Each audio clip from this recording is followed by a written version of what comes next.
Yes, my viewers, yes, my subscribers, my family subs, open wall doing great. So when you know the do, so just do the do. If you are new, I will love you to subscribe to my channel. When I do so, just turn on that post notification bell, put it on all, so that when you drop a video, you're the first one to be notified. Ads are placed upon the viewers, manners and thanks are doing so. Well, as you can see, viewers and subscribers, that is the Right Honorable Mr. Andrew Holness, the Prime Minister of Jamaica. And he make him speech out of Bull Bay. And this is all about open, as you can see, how the breeze are blow, or the camera shake up and down, viewers, because a seaside with it. A lot of breeze that blow, so the tripod blow up and down all over the place. So just see with we on that, okay? Manners and thanks. Anyway, as I said, is the Prime Minister officially opened the highway to St. Thomas, the Southern Coast Highway project. You understand? But what I want you to do, viewers and subscribers, is listen to the speech I have to make about St. Thomas. Listen to the plan that he have for St. Thomas and what will take place in St. Thomas moving forward in the development of St. Thomas. Okay, my viewers and subscribers, I hope you all enjoy this video. The Right Honorable Mr. Andrew Holness officially opened the highway, Southern Coast Highway project to St. Thomas. And he got a lot more to tell you about St. Thomas, but in order for you to hear, stick and stay and watch the video. Speak your mind down in the comment section, viewers, after listening to his speech. Okay? Bless up on yourself, open all, enjoy the video. Do the do. Was the permanent secretary in the ministry when this project started. Audrey Sewell, I don't believe Audrey is here with us, but I know this project is near and dear to her. And allow me to acknowledge my new permanent secretary, who is masterfully handling the completion of this project, Permanent Secretary Arnold Williams.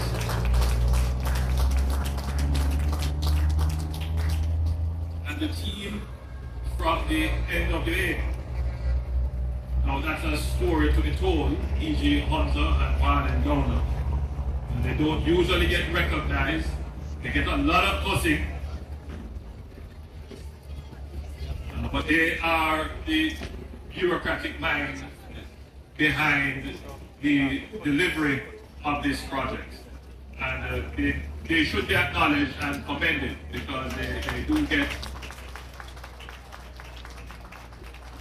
In case you're wondering how it works, I get the calls at midnight, at 1 a.m., the complaints, the breakdowns, the potholes, the protests. And when after I'm finished with those calls, then I call them. And they have to get up out of their beds and solve the problem, so that in the morning the traffic can flow freely. So they deserve the acknowledgement and the recognition. Allow me to acknowledge His Excellency Chen Daozhang, Ambassador to Jamaica from the People's Republic of China. And members of the China Harbour team, our partners and the contractors in infrastructure for Jamaica. Allow me as well to acknowledge our Custos Rotolorum, Master Bennett of the parish of St. Thomas, and all the lovely people of St. Thomas who are here, and of East Rural St. Andrew who are also here.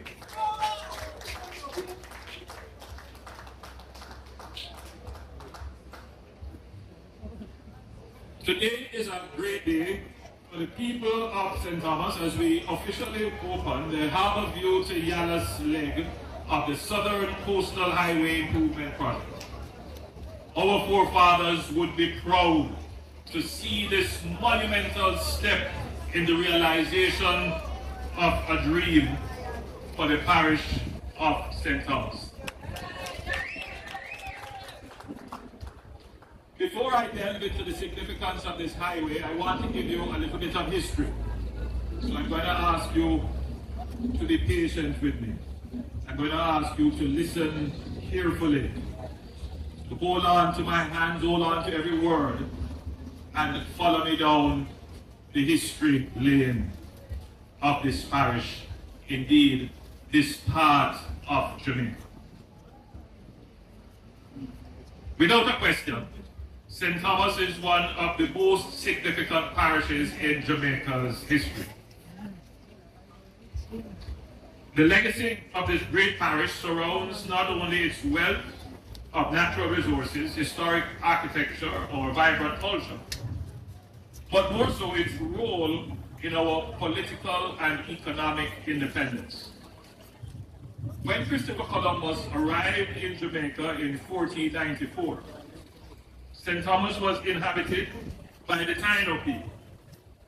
In 1655, Jamaica was captured by the English, and by around 1662, the English government, reflecting on the influence of the Church of England, divided Jamaica into units called parishes to facilitate the effective administration of the colony. By 1841, Jamaica had 22 parishes. Some of you didn't know that. And by 1867, the Crown Colony Administration introduced a law which reduced and fixed the number of parishes to the present 14. It was in this year that St. Thomas, as we know it today, was formed. It was an amalgamation of St. Thomas in the east and some other parishes, and the boundary was established where we now have the parish of St. Thomas. The history of St. Thomas is, of course, most popularly associated with the Morant Bay Rebellion in 1865, which marked a turning point in Jamaica's history. In this case, the honorable members of St. Thomas was going to get the bridge that they asked for. The parish that existed on promises.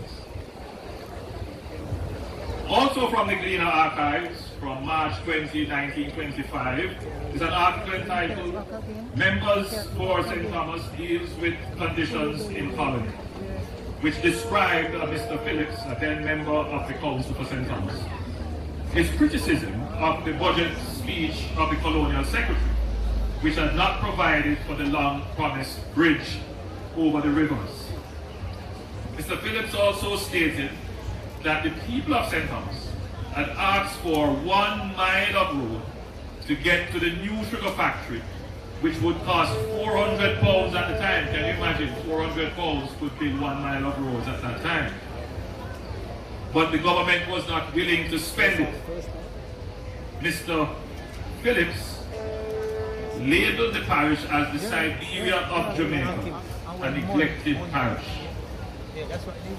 Then, in the year 2012, almost 90 years later, and once more in the Gleaner, a passionate and frustrated resident of St. Thomas wrote a letter to the editor and stated, I'm quoting, "I have been living in the wonderful parish of St. Thomas for 12 years. For years, I have been wondering why the authorities can't even build a footbridge in 11 miles. Bull Bay. Of the 14 parishes, it seems to be the forgotten one. St. Thomas seems poor in so many ways, yet it is a very rich parish. Some of the best resources come from St. Thomas. What do we get from St. Thomas, he asks. And she goes on. We get the best aggregate, gypsum, the sweetest East Indian mango, sweet salt, hazelberry, just to name a few. Take a look at the roads on which the trucks laden with resources travel. The river course is far better than our roads. That's what the author wrote of the letter. The only road that takes you from Kingston to St. Thomas is hardly a choice for commuters. Over the years, the authorities have sought to comfort us with promises. Is St. Thomas not a part of Jamaica? Should it be in name only? Will it take another 50 years to fix and maintain our roads, especially the St. Thomas roads? This was what the author of the letter wrote. The history of St. Thomas is not only important for us to understand the struggle that our ancestors faced, but to move from the past of struggle and to embrace the hope and prospects of prosperity. Jamaica's economy over the past decade is at another turning point in the history of our country since independence in 1962. In fixing the mistakes and neglect of the past that have robbed Jamaica of its true potential, my administration has created a strong economy that is delivering the results.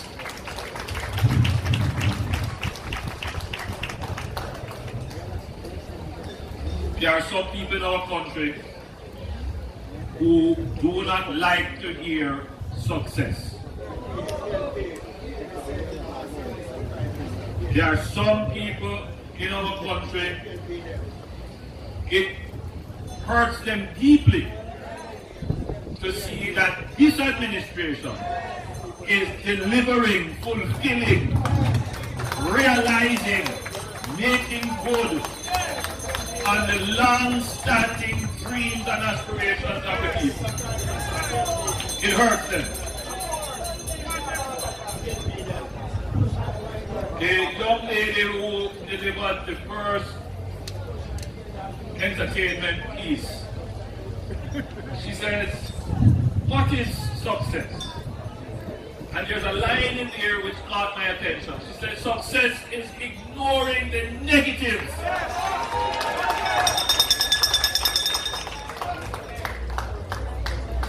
Because if you follow some of the comments, you would draw the conclusion that it was better we didn't build the road.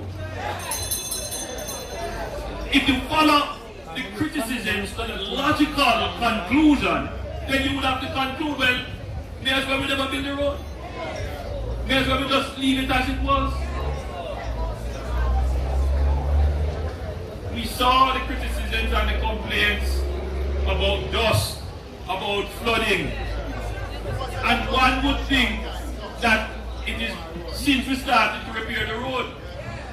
But you notice that I am now going back into the very archives, into the very newspaper records to show what they documented in 2022, in 2023, what they have also documented going back to 2013, 2014, and before, the same very complaints. What is different between 2013 and 2014 and 2022, 2023, 2024 is that this administration is fixing those problems.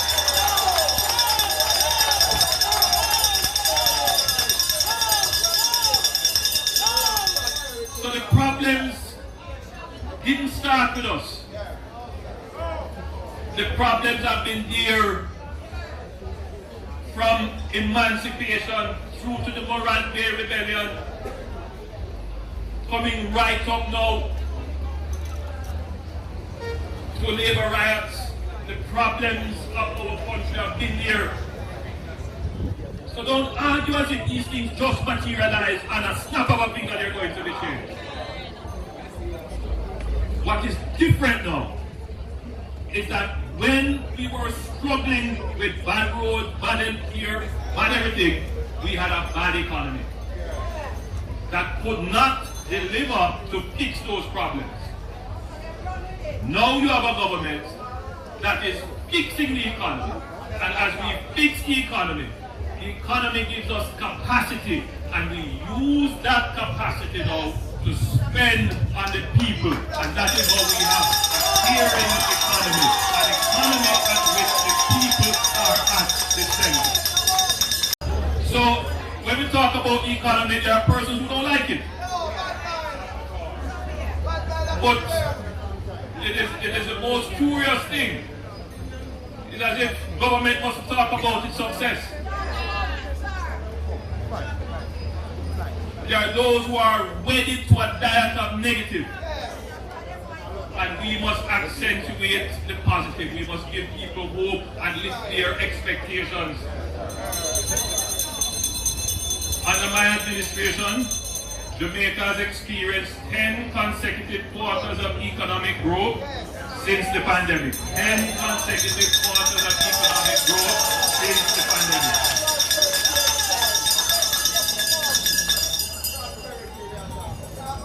We now have a new record of unemployment, 4.2%. I want you to appreciate the importance of this point, especially for this corridor. This parish had one of the highest rates of unemployment. St. Thomas, even though it was in proximity to the king, so you know why? You know why the rebellion happened in St. Thomas? After emancipation, our forefathers decided we are not going to work on the plantation.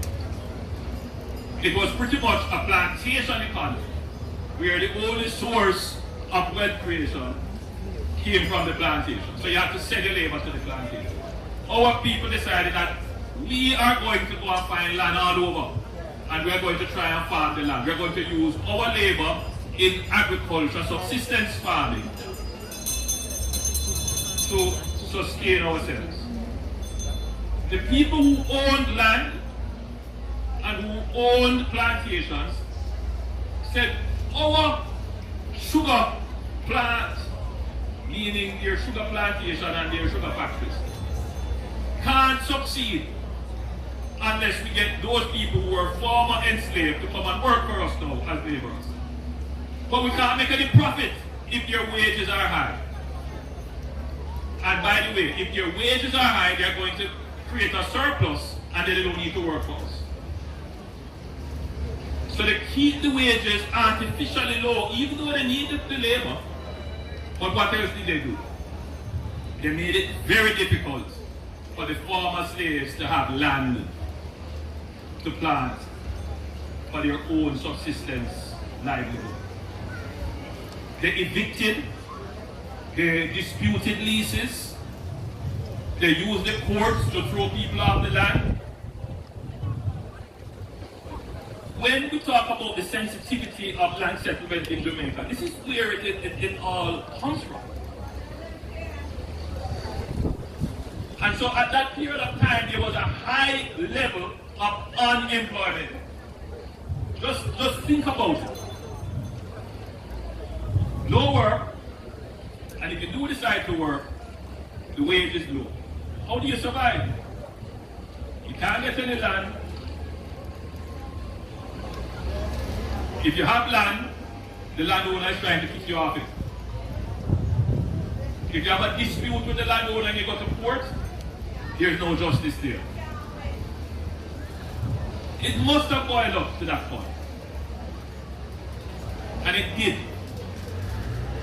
And it sparked a massive rebellion.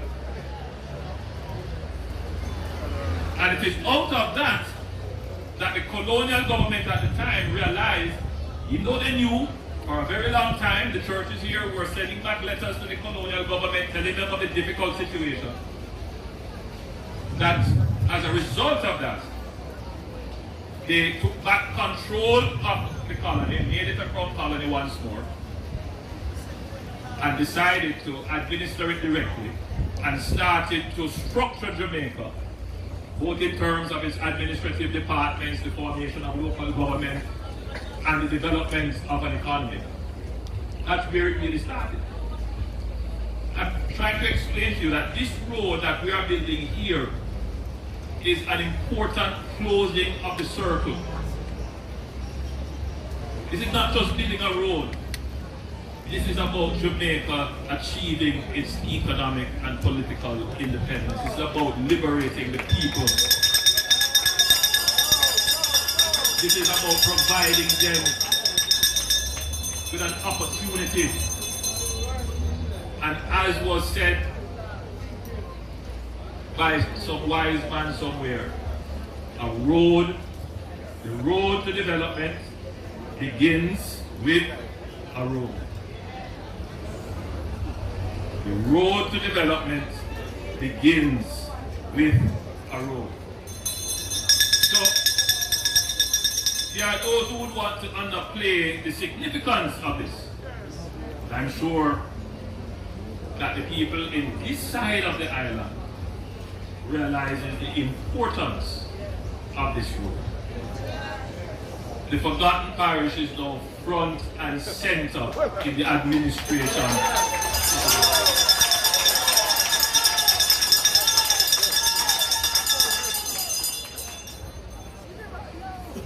So, there is no question that more people in St. Thomas are now employed. No question. The amount of construction work that is going on along this corridor. The complaint I get is that we can't find enough people to work. That's the complaint I get.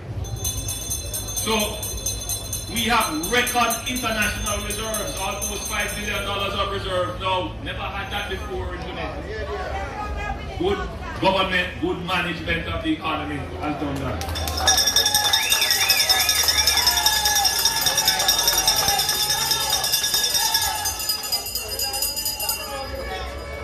The first time since 1966, some of you weren't born then, but the first time since 1966, I wasn't born, since 1966,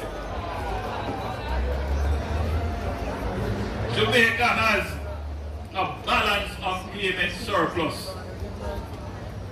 First time.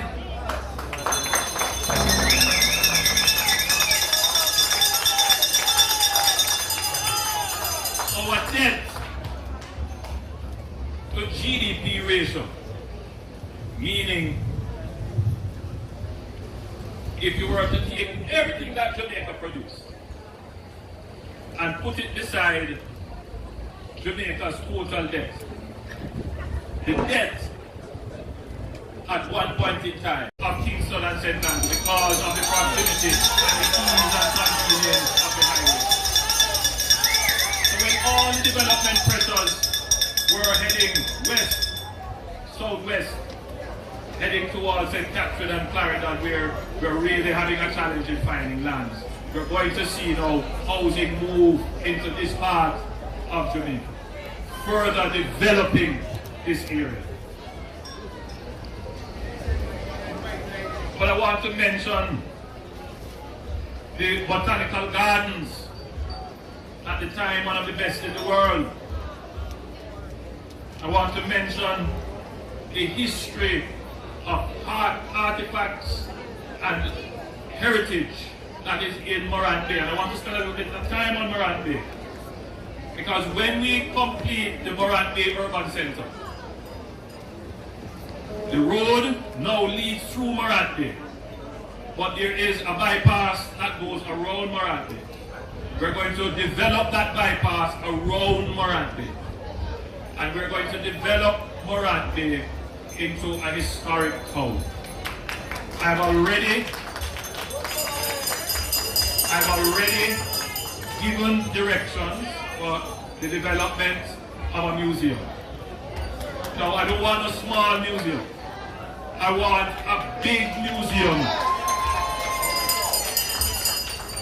which will be the Museum of the Modern History of Jamaica.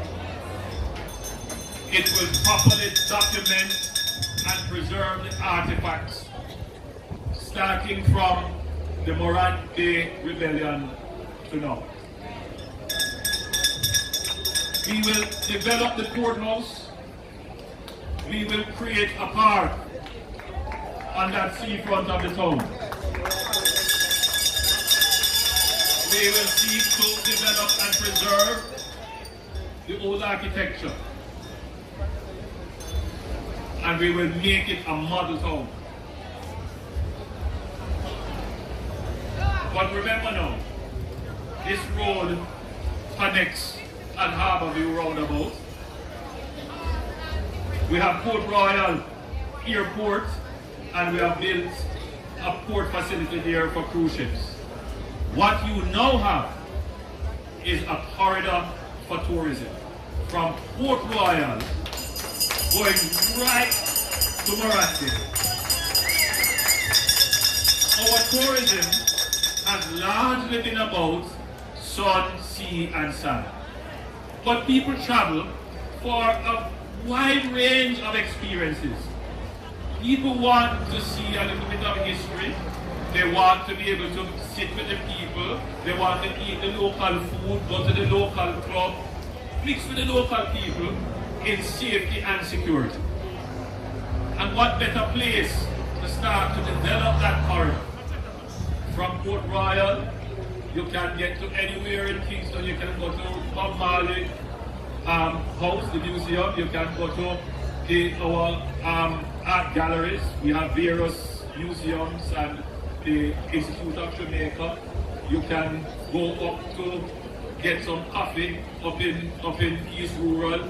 You can come down here and end your tour. Yes, you can go to Trenchtown and live a little of the Bob Marley experience. But as I talk about that, today is Bob Marley's birthday. One love, one heart, let's get together and feel alright.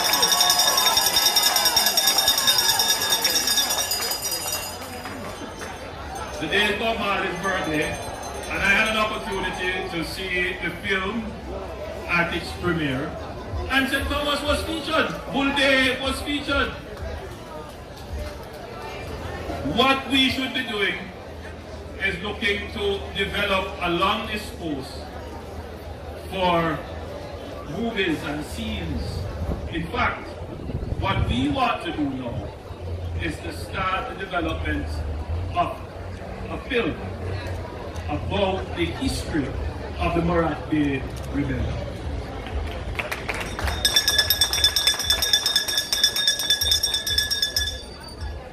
So, my friends, you're a part of history, and I want you to appreciate the bigger picture. I want you to be a part of the brighter vision. Jamaica is at an inflection point. An inflection point is where the rate of change increases rapidly. So we were going like this, and then we're going like this. An inflection point. It is for us now not to change the rate of change. It is for us to maintain the trajectory. It is for us to keep on the pathway. It is for us to continue our journey to prosperity.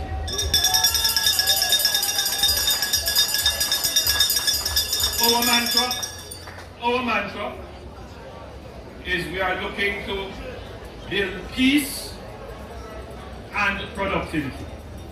There is no question that this road will build productivity. And if we build productivity, people become more peaceful. And once you build productivity and peace, you're on your way to prosperity.